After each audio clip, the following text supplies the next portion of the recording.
Thầy đã dạy hai em về khóa cơ bản rồi, cách canh bình thường rồi, cà phê 1 năm tuổi rồi. Bây giờ chúng ta sang khóa chuyên nghiệp. Đó, nó rất là khó hơn cái khóa cơ bản mà chúng ta đã bắt cà phê 4 năm tuổi như lần trước ha.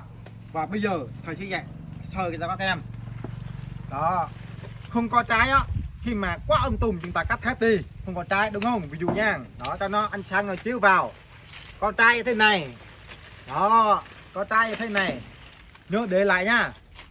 Nhớ chưa? Nhớ. Đừng có cắt như trước, chết tôi á, phá sản đó.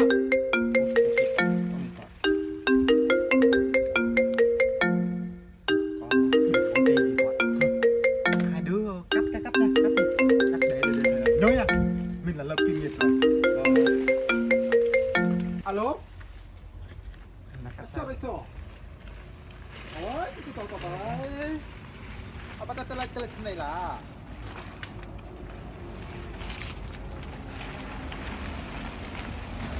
Ủa, đây này không có chạy đúng không? Cái này không có chạy là cắt đi.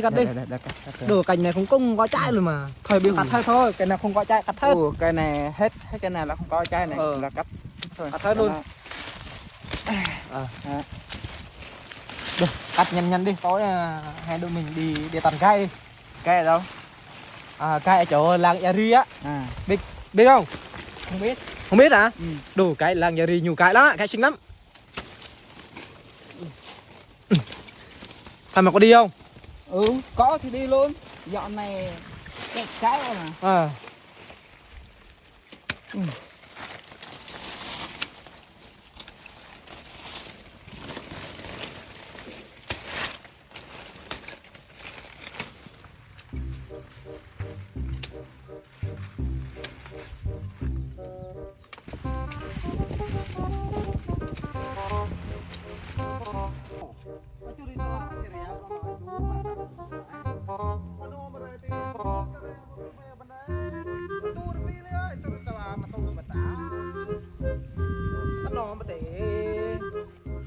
Cicit lo.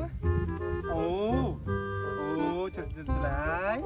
Ok, kita cicit lại balagu lah, cicit kau, kau pergi.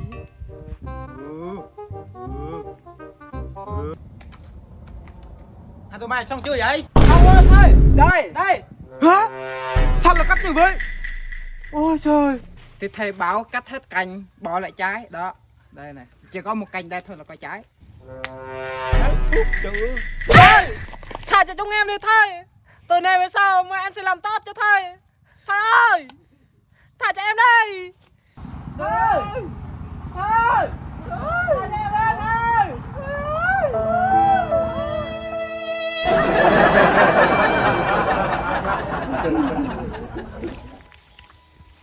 Được, cái thằng đẹp ta.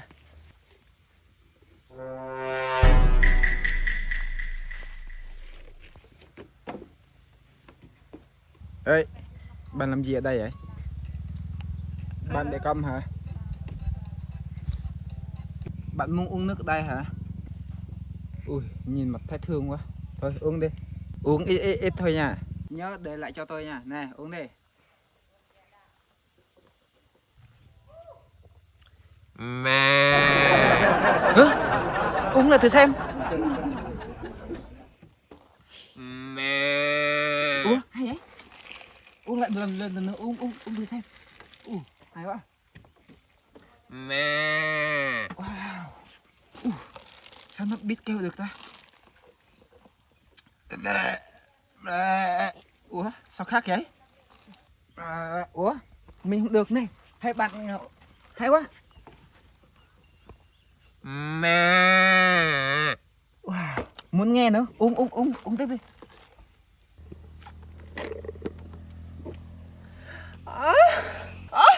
Trời ơi, bong bóng.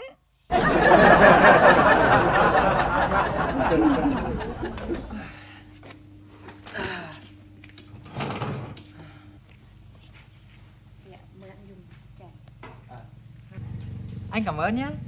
Dạ, anh dùng gì ạ? Cho anh một tô cà phê đi em.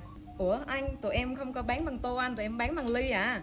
À, anh quên, anh thấy em đẹp quá, anh quên hết luôn. Thế cho anh một ly cà phê cũng được. Dạ, thế thôi anh đợi xíu nha, em vô lấy ly cà phê cho anh nha. Ừ. Dạ, đây cà phê của anh. Đây. Em mời anh nha.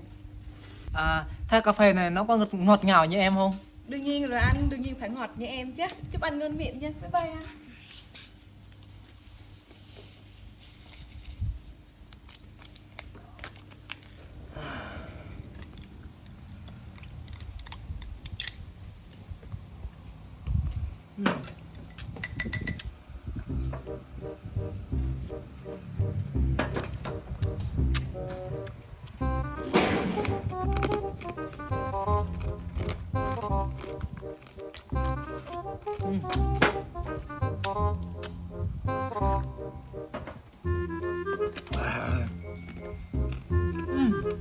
Đúng là cà phê của em ngon thật.